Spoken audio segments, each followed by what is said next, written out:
سب سے زیادہ فکر کی بات تو یہ ہے کہ جب حضور صلی اللہ علیہ وسلم نے ہمیں یہ سب چیزوں سے آگاہ کیا ہوا ہے، حدیثوں میں ہمیں یہ ساری باتیں بتائی گئی ہیں، اس کے بعد بھی ہم ایز اے مسلم ہی کتنے لاپرواہ ہیں، کتنے بے فکر ہیں اور کتنی بے خیالی میں اپنی زندگی گزار رہے ہیں کہ یہ آگ جو جل رہی ہے کل کبھی ہمارا گھر تباہ نہیں کرے گی۔ اسی لیے علم حاصل کرنا ہر مسلمان پر فرض رکھا گیا۔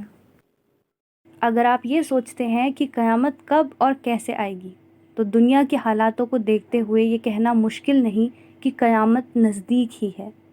دس is the journey towards the end of the world.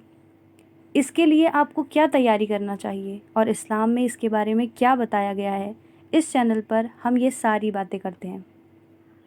اور شیطان جو ہمارا کھلا دشمن ہے وہ آخری وقت تک ہم سے ہمارا ایمان چھیننے کی کوشش کرے گا، لیکن ہم بھی اشرف المخلوق ہیں اور علم حاصل کر کے ہی ہم یہ جنگ شیطان سے جیت سکتے ہیں۔ ہم بہت تیزی سے قیامت کی طرف جا رہے ہیں، بہت سی نشانیاں حال ہی میں سچ ہوتی ہوئی ملی ہیں۔ کیا آپ کو یہ سوچ کے ڈر نہیں لگتا کہ ہم نے اپنی زندگی میں کیا کیا ہے اور قیامت کتنی نزدیک ہے؟ آج کی کچھ باتیں آپ کے ایمان کو بھی تازہ کریں گی، آپ کو انفارمیشن بھی دیں گی، حضور صلی اللہ علیہ وسلم کی عظمت بھی بتائیں گی اور یہ بھی بتائے گی کہ قیامت کتنے قریب ہے، دجال بھی جلد ظاہر ہوگا۔ چلیے ویڈیو سٹارٹ کرتے ہیں۔ یہ حدیث فاطمہ بنت قیس کی ہے۔ یہ ایک فیمس صحابیہ ہیں جو اپنے گھر سے حضور صلی اللہ علیہ وسلم کو زور زور سے پکارتے ہوئے سنتی ہیں، الصلاۃ الجامیہ الصلاۃ الجامیہ۔ حضور صلی اللہ علیہ وسلم اس طریقے سے تب پکارتے تھے جب نماز سے ہٹ کر وہ صحابیوں کو بلاتے تھے، ورنہ اذان دی جاتی تھی جب نماز کے لیے بلایا جاتا تھا۔ جب کوئی بھی امپورٹنٹ انفارمیشن بتانی ہوتی تھی تب حضور صلی اللہ علیہ وسلم ایسے بلاتے تھے، اور یہ سن کر وہ بھی مسجد پہنچتی ہیں۔ ہاں، اس وقت عورتیں مسجد جاتی تھیں اور عورتوں کا مسجد جانا منع نہیں ہے، پر شرط یہ ہے کہ مسجد میں عورتوں کے لیے ایسی خاص جگہ ہو جہاں پر وہ بے پردہ نہ ہو، جہاں پر وہ وضو کر سکیں، عبادت کر سکیں، نماز پڑھ سکیں۔ پر افسوس آج کل ہماری مسجدیں ایسی بنائی ہی نہیں جاتی، اور مسجدیں ہدایت دینے کی جگہ ہوتی تھی جہاں پر سے دین پھیلتا تھا۔ آج کے وقت نمازوں کے لیے بھی پوری صف نہیں ہے، ہمیں افسوس ہونا چاہیے۔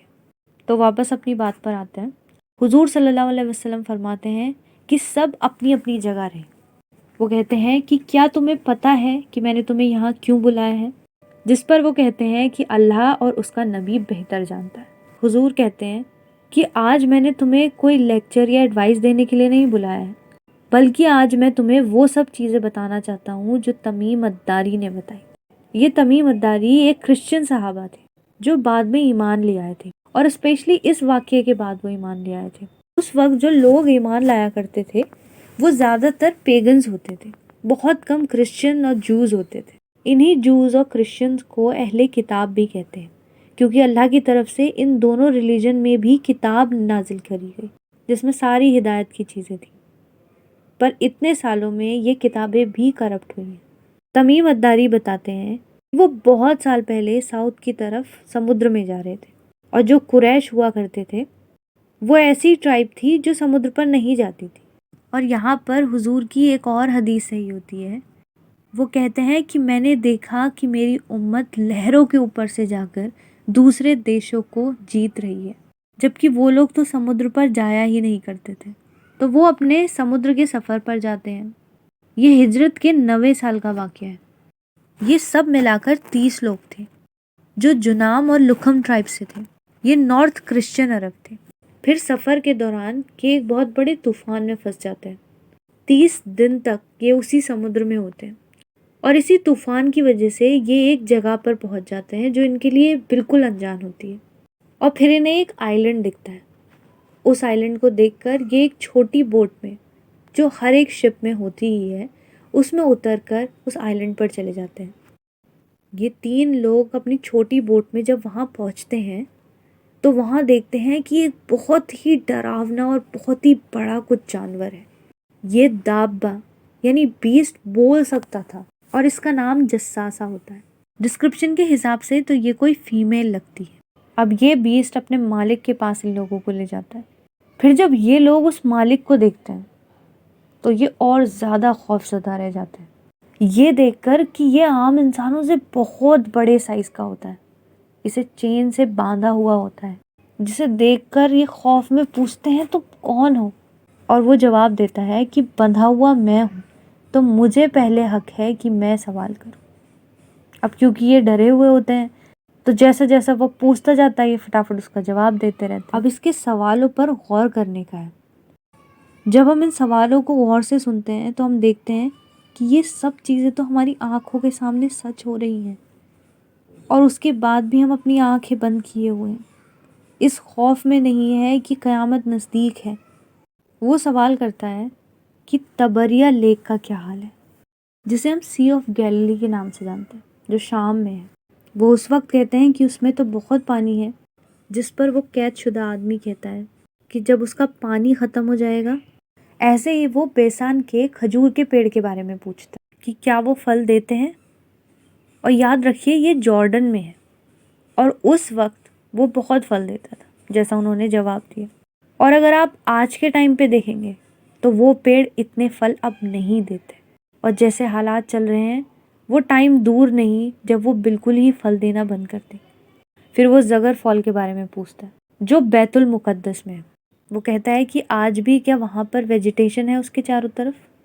تو وہ لوگ بتا دیتے ہیں کہ ہاں، لوگ اسے استعمال کرتے ہیں، اس سے اپنی ضرورتیں پوری کرتے ہیں، اور آج کے ٹائم پر یہ بھی سوکھ رہا ہے۔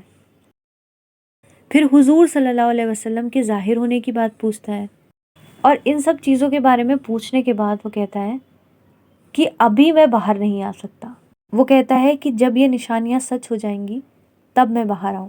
وہ کہتا ہے کہ میں مسیح ہوں، اور جب میں آزاد ہو جاؤں گا تو میں دنیا کے ہر شہر میں جاؤں گا سوائے مکہ اور مدینہ کے، اور یہ سفر وہ محض 40 دن میں کرے گا، کیونکہ مکہ اور مدینہ اس کے لیے حرام کر دیے جائیں گے۔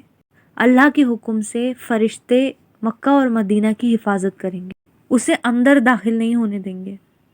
یہی مسیح دجال ہے، جو اپنے آپ کو کہتا تو مسیح ہے، لیکن یہ عیسیٰ علیہ السلام کا اپوزٹ ہے۔ اور اتنی بات بتانے کے بعد حضور صلی اللہ علیہ وسلم رک جاتے ہیں۔ وہ ممبر پر پوک کرتے ہیں 3 دفعہ، کہتے ہیں دس از طیبہ، دس از طیبہ، اور کہتے ہیں کہ کیا میں نے تمہیں دجال کے بارے میں نہیں بتایا؟ جس پر صحابہ کہتے ہیں کہ ہاں بتایا ہے۔ تو ہم بھی سوچیں نا، ہمیں بھی تو بتایا ہے حضور صلی اللہ علیہ وسلم نے، پر ہمیں پتہ کتنا ہے؟ ہم ایسی انفارمیشن انٹرنیٹ سے کنزیوم کرتے ہیں یا نہیں؟ یا ہم کس طریقے کا کنٹینٹ انٹرنیٹ سے لیتے ہیں جو ہمارے فیض کا ہے بھی یا نہیں؟ صرف انٹرٹینمنٹ زندگی نہیں ہے، انٹرٹینمنٹ آپ کا وقت ختم کرتا ہے، اور ایسے ہی دن بیت جاتے ہیں۔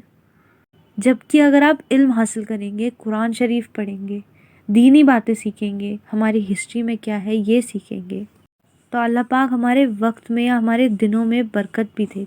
اور یہاں پہ حضور صلی اللہ علیہ وسلم نے اس کی لوکیشن بھی بتائی ہے کہ دجال ایسٹ سے ظاہر ہو، اور یہ بھی کہا کہ یہ یمن اور شام میں نہیں ہے، جو آئلینڈ جس پر مندر بھی ہو وہ اسٹولا آئلینڈ جو پاکستان میں ہے، اور جیسا جساسہ کے لیے بتایا ہے وہ ایک ہندو گاڈس لگتی ہے جسے کالی کہتے ہیں، اور یہ مندر 2000 سال پرانا ہے۔